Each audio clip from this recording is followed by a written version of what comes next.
We're gonna do some basic debugging with PHP. So what we're gonna use primarily for this is the var_dump function. So that just allows us to kind of throw the output to the screen. Whatever we put in, we should be able to see what it is. We should see the output of that. So I'm just gonna try it out with a normal string variable here. So we just say var_dump and let's see what we get. So we can see we have hello world. So let's try it with some other things, right? So that was a variable. Let's try something like an integer. So we have var_dump x. Just want to see the output. I'm just gonna echo a break here so that it has some space in between and you can see the differences. So the first one was hello world. Now it's saying int, and the one that we had there as a value. So we can use that. So we could use var_dump when we troubleshooting. Let's try it with a what do you call this, an array. So we're gonna try it with an array now. So I'm just gonna create this array.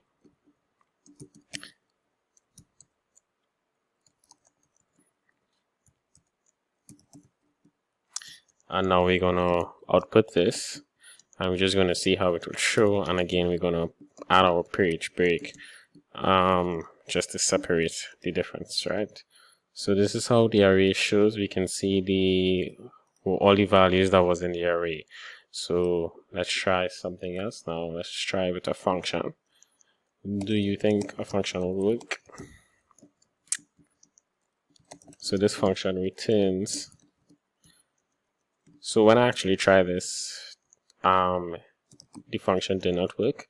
So let's say if I put test me, I don't seem to be able to do that at all. But obviously if I put the function in there, if I put the two brackets, the open and close brackets, it will really just return the value of the function, which is test. So that's what's going to happen here. However, we can output a class. We're going to create a little class. So our class is going to be called hello. It's going to have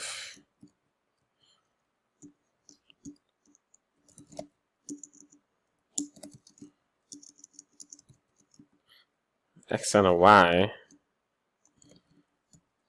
and that's our class there. So we're just going to say model equal to new hello. And what we want to do now, we want to var_dump the model.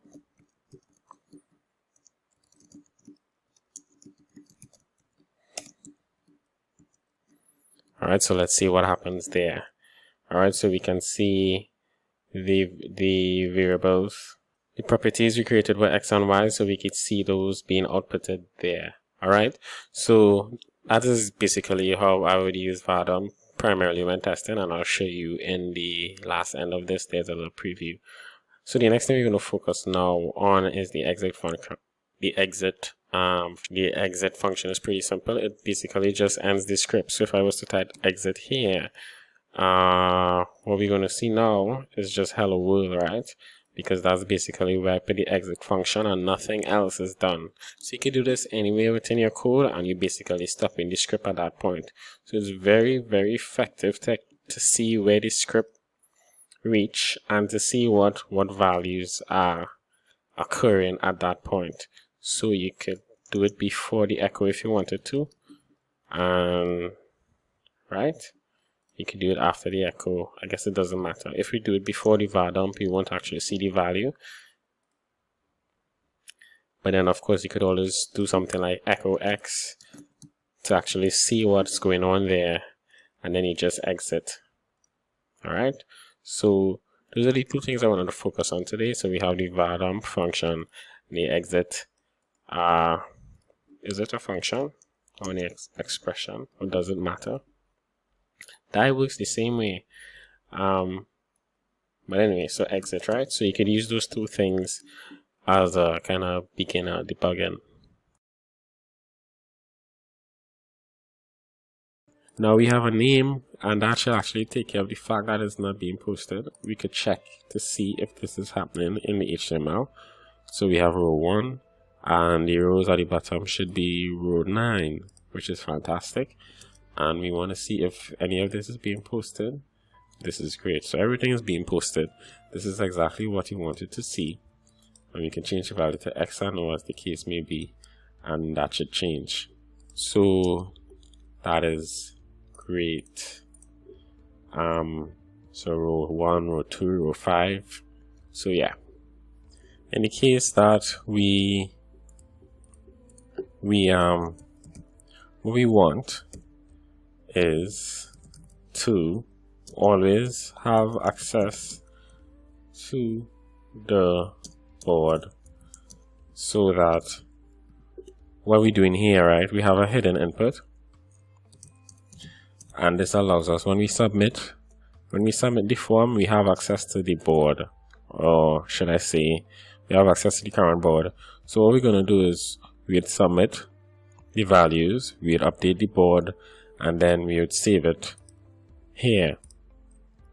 So this is kind of like our cache or our database, or however you want to phrase it, but that is how we get to save changes being made.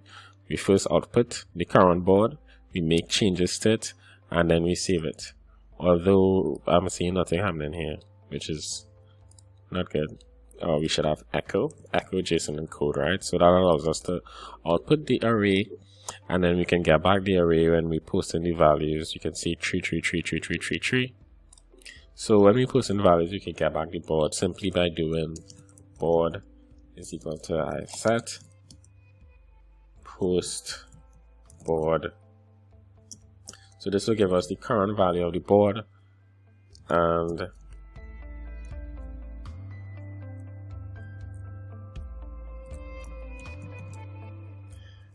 we can then update this board and send it back out,